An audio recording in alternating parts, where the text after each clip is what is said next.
Ganga versus मंगा। बड़ू सास और भोली बहू। एक गांव में कांतम्मा नाम की एक औरत रहती थी। उसे सारे गांव के लोग लाउड स्पीकर के नाम से बुलाते थे। कांतम्मा का बेटा काशी। कांतम्मा ने जो एक बार कह दिया, पूरा परिवार उसे शासन की तरह मान लेता था। कांतम्मा का बेटा काशी और कांतम्मा का पति गौरैया दोनों ही उसकी बात मानते थे। दिन गुजरती जा रहे थे। एक दिन कांतम्मा और गौरैया दोनों मिलकर कांतम्मा की सहेली के बेटे की शादी में जाते हैं। वहां पर विजया नाम की औरत कांतम्मा के पास आ गए, कहती है, क्या बात है, कहाँ पर हो आजकल? दिखाई नहीं दे रही हो। दिखाई नहीं दे रहा है तो फिर जाकर चश्मे की दुकान से चश्मा बनवा लो। मेरे कहने का मतलब था तुम कहीं बाहर नहीं दिखाई दे रही हो। अपनी आंखें चेक करवाओ, तुम्हें दिखाई नहीं दे रहा तो मैं क्या करूं? कैसे झेल रहे हो भाई साहब? हाँ बस। हाँ बस, मैं क्या पूछ रही हूँ और आप क्या बोल रहे हो? इस सीन में उनका डायलॉग बस इतना ही है और कोई डायलॉग नहीं है। तुम जैसे लाउड स्पीकर के सामने कोई बात भी कैसे कर सकता है? उनकी आवाज सुनाई भी नहीं देती होगी। क्या मेरा मुंह लाउड स्पीकर है? तुम्हारा मुंह कचरे का डब्बा है। तुम्हारा सर फट जाए, तुम्हारे दोनों हाथ टूट जाए, अगली बार कभी तुम्हें लाउड स्पीकर नहीं कहकर बुलाऊंगी। अब मुझे समझ में आया कि तुम्हारी बेटे की शादी क्यों नहीं हो रही है। तुम्हारी बातें सुनकर उसे लड़की कौन देता? क्या बोल रही हो तुम? मैंने कुछ नहीं बोला, मुझे छोड़ दो। यहीं पर रहने का इरादा है क्या? चलो। दोनों मिलकर घर वापस आ जाते हैं। घर आने के बाद कांतम्मा बैठकर सोचने लगती है, मुझे फौरन ही अपने बेटे की शादी करवानी होगी। कांतम्मा सोच ही रही थी कि वहां पर गौरैया आकर बैठ जाता है। सुनिए जी। हाँ बोलो। अपने बेटे की शादी अब कर देनी चाहिए। तुम जैसा बोलो वैसा ही करेंगे। आप अपने रिश्तेदारों में ऐसी लड़की को ढूंढो जो समझदार भी हो और बहुत सारा जायदाद भी हो। तुम जैसे बोलोगी हाँ वैसे ही करेंगे।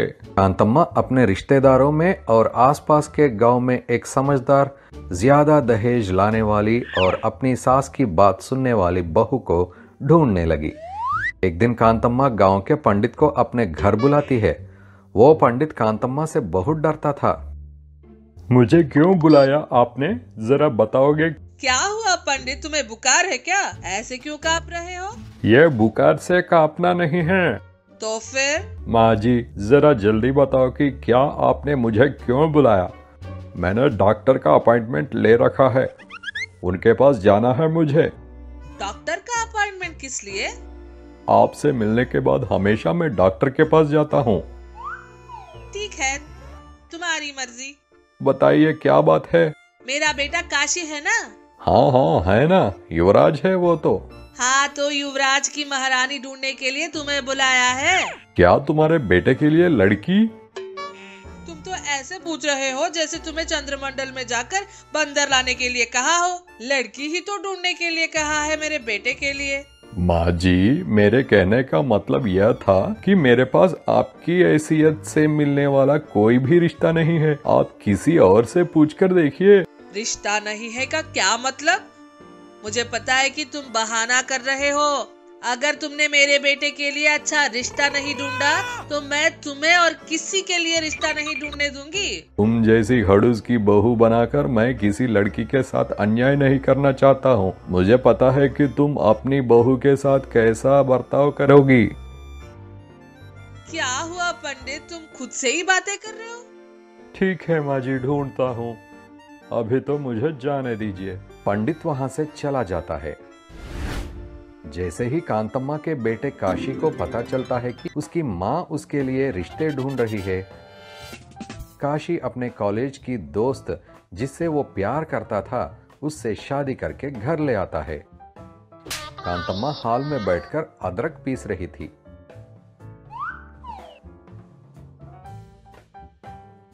माँ, माँ। अरे अरे काशी बेटे, अंदर आ जाओ। नहीं माँ, तुम ही एक बार बाहर आओ। काशी की बात सुनकर कांतम्मा उठकर वैसी की वैसी दरवाजे के पास आकर देती है। कांतम्मा वहां अपने बेटे और उसकी पत्नी को देखकर शॉक होकर खड़ी रह जाती है। उतने में अंदर से गौरैया आरती की थाली लेकर आता है, जिसे देखकर कांतम्मा अपने पति की ओर गुस्से से देखने लगती है। पहली बार आई बहू की आरती उतारकर उसे घर में दाया पैर रखकर आने के लिए कहो।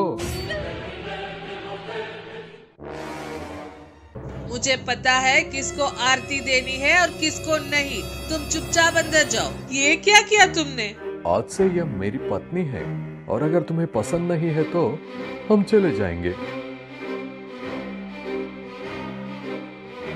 मेरे बेटे में इतनी हिम्मत कहाँ से आ गई कि वो शादी करके लड़की को ले आया और मुझसे ही पूछ रहा है? क्या इस लड़की की वजह से तो नहीं? आज तो इन दोनों को अंदर आने देती हूँ। अगर 10 दिन में इस लड़की को अपना टॉर्चर दिखाकर अपने मायके नहीं भेज दिया तो मेरा नाम भी कांतम्मा नहीं। बेटा शादी करके बहू लेकर आया है, उन दोनों को अंदर बुलाओ। काशी अपनी पत्नी की तरफ देखते हुए हंसता है और दोनों गृह प्रवेश करके हंसते हुए घर के अंदर आ जाते हैं, जिसे देखकर कांतम्मा सोचने लगती है, हंस ले हंस, यही तेरी आखिरी हंसी होगी। क्या हो गया हो? क्या हुआ सासू माँ? जो भी हुआ हो, तुझे इससे क्या? तुझे मैंने बाजार जाकर घर का राशन लाने को कहा था, लाई हो? हाँ सासू माँ, ले आई हूँ ना। रसोई घर में रख दिया है सारा सामान। इस तरह बोल रही थी कि अचानक मंगा का फोन बजने लगता है। देखकर सासू माँ, मेरी चाची का फोन है, उनसे बात करके अभी वापस आऊंगी। ऐसा बोलकर थोड़ी दूर जाकर फोन उठाती है। हाँ चाची, बोलिए। कल तेरी बहन को लड़के वाले देखने आ रहे हैं, तुझे जरूर आना है। अरे अभी आने की क्या जरूरत है, मैं सीधे शादी पर मिलती हूँ। अरे ऐसा क्यों बोल रही है, तुझे जरूर आना होगा। ऐसा बोलकर चाची फोन रख देती है। तुरंत वो अपनी सास के पास आकर बोली, सासू माँ, दरअसल। वो कुछ बोलने ही वाली थी कि सासू माँ बोली, क्या बात है, तेरी चाची ने बुलाया है। अरे आपको कैसे पता चला सासू माँ? आपने बिल्कुल सही कहा। तेरी चाची वहाँ से बोल रही थी तो मुझे यहाँ सुनाई दे रहा था। कल बहन को लड़के वाले देखने आ रहे हैं, मैं सुबह जाकर शाम तक वापस आ जाऊंगी सासू माँ। इस तरह वो बड़े प्यार से पूछती है। ये देखकर गंगा दंग रह जाती है। बाप रे बाप, कितने इज्जत से पूछा है तूने। इस तरह पूछेगी तो मना कैसे करूंगी? वैसे भी मांगने में तो तुझसे बेहतर कोई और है ही नहीं। इस तरह बोलते ही मंगा दंग रह जाती है। क्या मतलब सासू माँ, मैं भीख मांगने वाली हूँ? जी तुझे पैसे भीख मांगने की क्या जरूरत? ठीक है जा सकती है। इस तरह बोलते हुए वहाँ से चली जाती है। उसके जाते ही मंगा धीरे धीरे मुस्कुराते हुए बोलती है, थैंक यू सासू माँ। इस तरह हंसते हुए वो आश्चर्यचकित होकर बोलती है, वैसे इन्होंने अभी मेरी तारीफ की है या मुझे डांटा? इनके बोलने का मतलब क्या है? कोई बात नहीं। इस तरह सोचकर वहाँ से चली जाती है। अगले दिन सुबह सुबह वो अपने चाची रमाकांतम के घर पहुँचती है। लड़के वालों के स्वागत की सारी तैयारियां हो चुकी थी। विजय नाम का लड़का लड़की को देखने के लिए आकर बैठ जाता है। उसके सामने ही लड़की के चेहरे पर पर्दा डालकर बिठाया जाता है। ये देखकर विजय बोलता है, अरे ये क्या, हम लड़की देखने आए हैं और आपने उस पर पर्दा डालकर रखा है, ऐसे हम लड़की को कैसे देख पाएंगे? बेटा, यही हमारी परंपरा है, शादी के बाद ही आप लड़की का चेहरा देख पाओगे। ये बात सुनकर मंगा दंग रह जाती है। अच्छा, ऐसी भी परंपरा है? मुझे तो नहीं पता चाची। ऐसी परंपरा है, तुझे नहीं पता? अगर शादी के बाद मैंने लड़की का चेहरा देखा और मैं डर गया तो?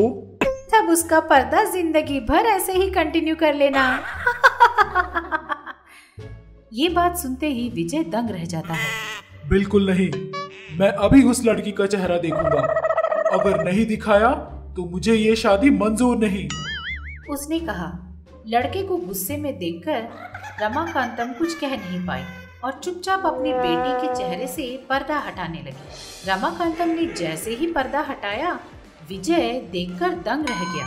माधवी के सर पर एक भी बाल नहीं था। ये देखकर मंगा भी दंग रह गई। अरे ये क्या, इस टकली लड़की को यहाँ दुल्हन के रूप में बिठा दिया। कहाँ है दुल्हन? बेटा, यही दुल्हन है। क्या ये? ऐसा बोलकर वो लड़का तुरंत गायब हो गया। ये देखकर वहाँ बैठे सब लोग दंग रह गए और माधवी रोते रोते, मैंने तो पहले ही कहा था कि मेरे सर पर एक भी बाल नहीं है। मुझसे शादी कौन करेगा? मुझे कोई शादी नहीं करनी। देखो अब क्या हो गया।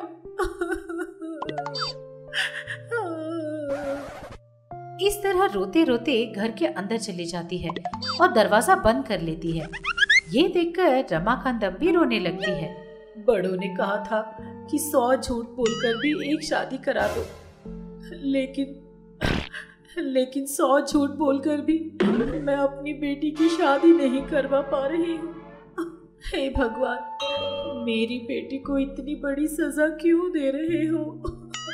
इस तरह सोचते सोचते रोने लगी और वो भी वहां से चली गई।